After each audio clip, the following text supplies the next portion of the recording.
말씀 위해서 기도하겠습니다. 사랑과 은혜가 풍성하신 하나님 아버지, 우리가 기록된 하나님 말씀을 보며 읽으며 들었습니다. 하나님께서 제자들에게 그리고 하나님의 자녀된 우리에게 주시는 말씀, 우리가 함께 받고 또 묵상할 때에 성령 하나님께서 우리로 그 말씀을 깨닫게 하시고 또 그 말씀을 따라 살아갈 수 있도록 도우실 줄을 믿습니다. 감사함으로 고하옵고 예수 그리스도의 이름으로 기도하옵나이다. 아멘. 오늘 우리는 예수님의 비유 가운데 마태복음과 마가복음을 볼 때에 가장 먼저 등장하는 대표적인 예수님의 비유, 씨 뿌리는 자의 비유를 함께 보고 읽었습니다. 이 비유를 여러분 들으시거나 여러분이 개인적으로 성경을 읽으실 때에 어떤 것들이 먼저 떠오르시나요? 저 어릴 적 주일학교 때 배웠었던 기억으로는 내 마음밭은 어떤 밭일까? 굳어있지는 않는지, 새가 날아와서 쪼아먹는 밭은 아닌지, 가시덤불로 덮여있는 밭은 아닌지, 그러면서 우리는 계속해서 나 때문에 하나님 말씀이 뿌리를 못 내리는 건 아닌가 라는 생각들은 하곤 하죠. 또 제가 20대 때 들었었던 설교들을 떠올려 보면 30배, 60배, 100배라고 하는 숫자에 우리의 관심이 기울어지면서 우리가 하나님께 헌신한 것, 헌금하는 것, 이런 것들이 30배, 60배, 100배로 결실을 맺을 거라고 하는 또 그런 식의 적용들 많이 들었었죠. 정말 예수님의 이 가르침은 내 탓이요, 내 탓이요 하라고 하는 말씀이실 것까? 아니면 요즘 주식이 열풍이라죠. 마치 주식 투자하듯이 하나님 나라에 투자하라는 말씀인 건가? 여러분들과 함께 예수님께서 주셨던 비유들을 함께 살펴가면서 이것이 어떻게 예수님의 말씀인지, 어떻게 하나님의 나라를 우리에게 증거하고 계시는지, 그리고 우리의 삶 가운데 어떻게 적용될 수 있겠는지를 함께 살펴보고 함께 도전받기를 원합니다.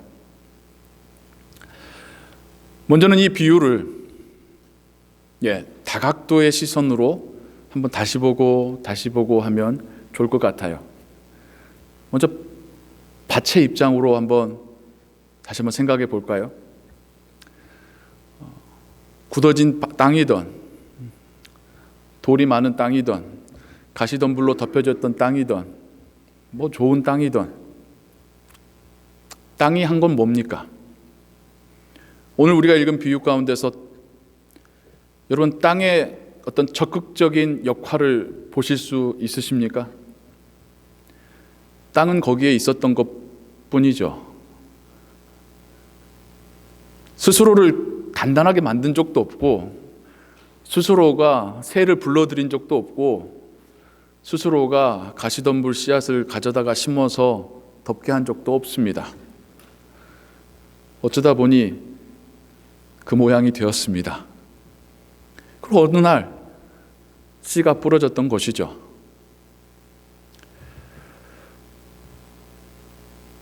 우리는 우리의 신앙의 삶 속에서 우리가 적극적으로 하나님 말씀에 순종하자라고 하는 뜻은 좋으나 자칫 하나님과 우리의 관계 속에서 우리의 책임론으로 이야기가 발전이 되어가면 거기는 하나님의 은혜가 없습니다. 물론 우리의 책임론을 다 거두어서 우리는 책임이 없고 내 책임은 내 탓이 아니다라고 하는 또 반대의 극단으로 가시라는 말은 아닙니다. 예수님께서 주셨던 말씀의 핵심이 어디에 있느냐는 것이죠. 제가 볼 땐 최소한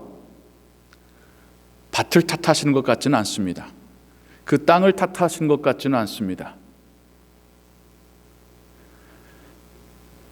밭이, 그 땅이 스스로를 바꿀 수는 없으니까요. 그러면서 우리가 생각하면 내 안에 믿음이 부족하고 세상에 대한 염려와 근심 혹은 욕심으로 내가 하나님 말씀을 그렇게 듣고 읽어도 내 안에서의 변화가 온전히 일어나지 않는 것 같은데 나는 어쩌란 말인가? 나는 가시덤불의 밭인가? 새가 날아와서 쪼아먹는 돌밭의 마음인가? 아무리 들어도 믿지 못하는 굳은 마음의 밭인가? 그래서 내 마음밭이 그러면 아무리 말씀의 씨앗이 떨어져도 싹이 나지 못하는 걸까? 밭이 할 수 있는 건 없죠. 스스로가 스스로를 바꿀 수는 없습니다. 그래 누가 바꾸시나요? 농부가 바꾸는 거죠. 비유에는 나와 있지 않습니다만 상상을 해보자고요. 농부가 씨를 뿌렸는데 그 씨앗이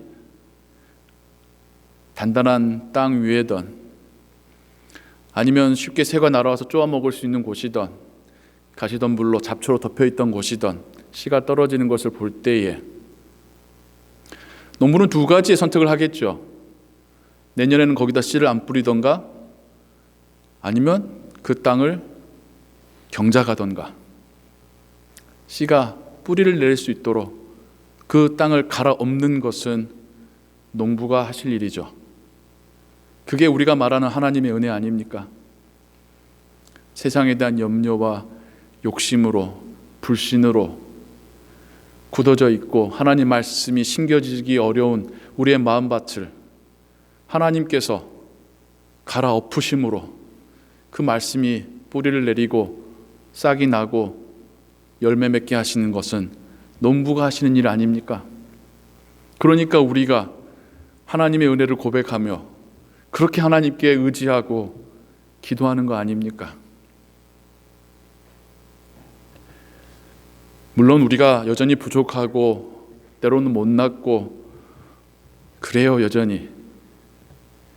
그래서 우리의 책임론으로 계속해서 부정적인 생각과 비관적인 생각으로 나는 안 돼, 내 인생은 안 돼라고 하는 하나님이 그것을 우리에게 바라시는 것이 아니라 그렇기 때문에 우리는 하나님이 필요합니다. 그렇기 때문에 나는 하나님의 은혜가 필요합니다. 하나님, 나의 마음밭을 기경하여 주소서. 그게 우리의 기도의 내용들이어야 하지 않을까요? 두 번째로 열매의 관점에서 한번 생각해 보겠습니다. 씨앗이 뿌려졌는데 세 번의 케이스는 실패를 합니다. 그런데 한 번의 케이스가 성공하는 것처럼 우리가 네 가지 밭으로 비교해서 보니까요. 그러면서 30배, 60배, 100배의 열매가 맺힐 거라고 합니다. 여러분, 이 숫자가 의미하는 바는 뭘까요? 궁금하지 않으세요? 왜 30배, 60배, 100배일까? 단위가 좀 뛰지 않습니까? 30배, 60배, 90배로 하면 3의 배수 같은데 그리고 또 그냥 100배 하시지 아니면 좀 더 통 크게 100배, 1000배, 10,000배로 하시지 또 왜 30배, 60배, 100배였을까? 물론 우리가 주님의 마음을 다 알 수 있는 것은 아니죠. 그런데 성경을 통하여 유추해 볼 수 있는 점들은 있습니다. 무슨 말인 거 아니에요?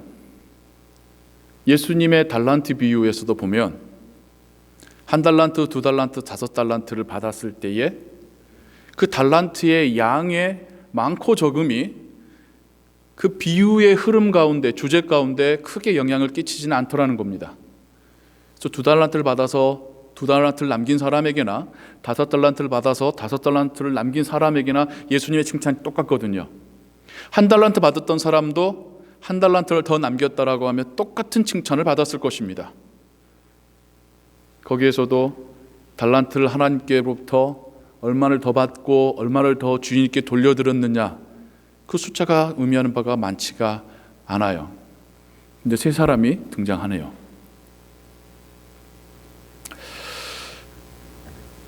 저의 해석은 마치 예수님께서 요한복음 그 마지막 장에서 예수님을 3번 부인한 베드로에게 찾아가셔서 네가 나를 사랑하느냐? 내 양을 먹이라. 네가 나를 사랑하느냐? 내 양을 치라. 한 번 더 네가 나를 사랑하느냐? 네. 주님, 왜 자꾸 물으세요? 내 양을 먹이라. 3번의 고백을 하게끔 만드시죠. 같은 질문을 반복적으로 하면서 베드로가 3번을 고백하게 만드시지요. 오늘날의 많은 신학자들은 그 해석을 그의 3번의 부인과 연결시켜서 생각하곤 합니다. 제자로서 주님을 부인했었던 베드로가 다시 한번 예수님 앞에 제자로서 3번의 고백을 하게끔 만드셔서 제자로 재무장시키셔서 이 땅을 향하여서 보내시는 그 마음으로 우리가 해석을 하곤 하지요. 다시 오늘의 비유로 돌아와 볼까요? 확률적으로 3번 실패하고 1번 성공할 수 있는 케이스입니까? 근데 그 한 번이 30배가 될 수 있고 60배가 될 수 있고 100배가 될 수 있는 그런 한 번의 케이스일까요? 저는 오히려 의도적으로 예수님께서 30배, 60배, 100배라고 하는 3번의 성공적인 숫자들을 말씀하고 계시는 거 아닐까? 왜요? 그 앞에 실패의 3번들을 이야기하고 계시니까요. 그러니까 3번 실패하고 1번 성공한 이야기가 아니라 3번 실패할 수도 있지만 또 3번 성공할 수 있다라고 하는 그런 이야기로 우리가 해석해 보면 어떨까요? 그렇다고 한다면 이 비유를 전하시는 예수님은 그걸 듣는 제자들에게나 우리들에게나 75%의 실패 확률 가운데 25%를 붙잡고 사역하라고 하는 말씀이 아니라 하나님이 일하시니 우리가 실패할지라도 하나님이 성공하실 거라고 하는 실패의 마음 뺏기지 말고 하나님의 성공에, 하나님의 결실에 믿음을 가지라고 하는 그런 의미 아니겠습니까? 3번 부정적인 말을 들은 이들에게 3개의 긍정적인 크나큰 숫자들의 멀티플라이, 배로 증식하는 수학의 이야기를 통하여서 예수님께서는 하나님 나라의 열매의 생명력을, 풍성함을 말씀하고 계십니다. 이런 멀티플라이는 예수님, 하나님께서 천지를 창조하시고 인간에게 번성하여 이 땅을 채우라 말씀하셨던 그 멀티플라이가 생각나게 하고요. 노아에게, 아브라함에게 계속해서 하나님의 언약 가운데 번성하여 충만하라, 멀티플라이 하라고 하셨던 그 말씀이 이제는 신약 버전으로 예수님을 통하여서 하나님의 나라가 이 땅 가운데 30배, 60배, 100배로 멀티플라이 될 거라는 것을 확증시켜 주시고 약속하시고 또 우리에게 확인시켜 주시는 그런 메시지이겠습니다. 이제 우리가 씨를 뿌리는 자의 모습으로 다시 한번 이 비유를 보기를 원합니다. 예수님께서 이 비유를 시작하실 때에도 밭으로 씨 뿌리러 나가는 자의 이야기를 들으라 라고 하시면서 이 비유의 시작 자체를 예수님도 씨 뿌리는 자에서부터 이야기를 시작하십니다. 그러니까 이 비유에서 예수님께서 생각하시는 주요 인물은, 등장인물은 씨 뿌리는 자였던 거죠. 이 씨 뿌리는 자가 씨를 뿌립니다. 그런데 그가 눈이 있는지 없는지 그 씨앗이, 그 귀한 씨앗이 길가로, 돌밭으로, 가시덤불로 떨어짐에도 불구하고 이 씨를 뿌리더라는 거죠. 여러분 이민 오셔가지고 텃밭을 읽어보신 적 있으시죠? 고국에서의 야채가 생각나셔서 또 취미생활로 이렇게 텃밭을 어느 정도 밭대기를 갈아서 이런저런 식물 키워서 또 드셔보시기도 하고 이웃 사람들에게 나눠 주셔보기도 하셨을 겁니다.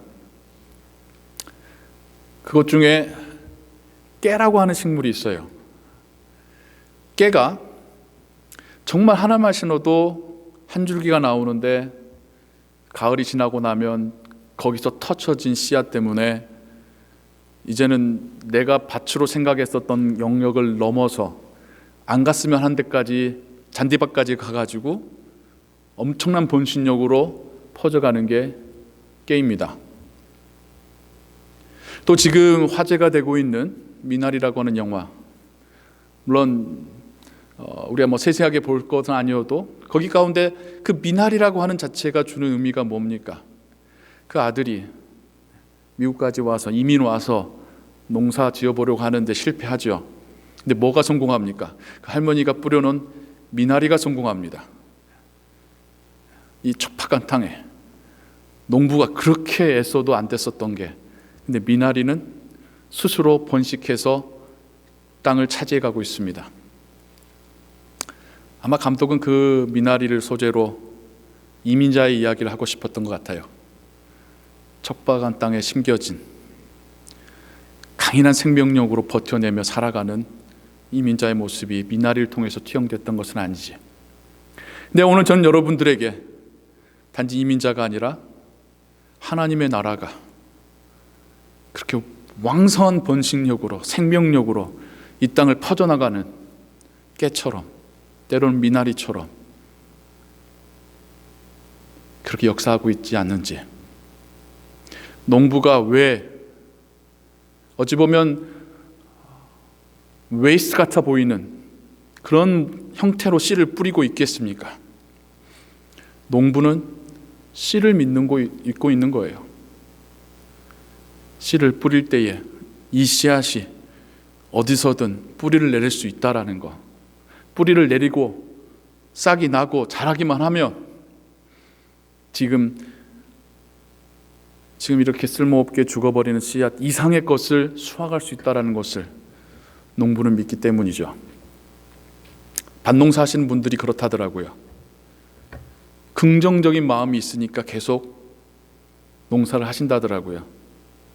이 조그만 씨앗이 심겨가지고 그 추운 날을 다 견디고 내가 보지 않는 곳에서 뿌리를 내리고 자라나서 열매 맺을 거에 대한 확신이 없으면 농사 못하죠. 아까운데 차라리 곳간에 뒀다가 식량으로 쓰는 게 덜 소비적인 거겠죠. 그런데 농부가 씨를 뿌릴 수 있는 이유는 그 씨의 생명력을 믿기 때문입니다. 하나님께서 예수님을 이 땅 가운데 보내신 이유는 그분을 통해서 하실 일을 하나님은 확신하고 계셨기 때문입니다. 예수님께서 말씀을 정말 다양한 사람들에게 다 전하셨지요. 종교적으로 잘 배운 바리새인들과 서기관들에게도 전하셨고, 배움이 부족한 사람들에게도, 심지어 죄로 그 삶이 망가진 사람들에게도, 사단이 악령으로 인하여서 정신이 흐려진 사람에게조차도 마치 이 농부가 귀한 씨앗을 아낌없이, 차별 없이, 구별 없이 뿌리듯이 예수님께서도 그렇게 말씀의 씨앗을 뿌리셨죠. 그 결과가 무엇입니까?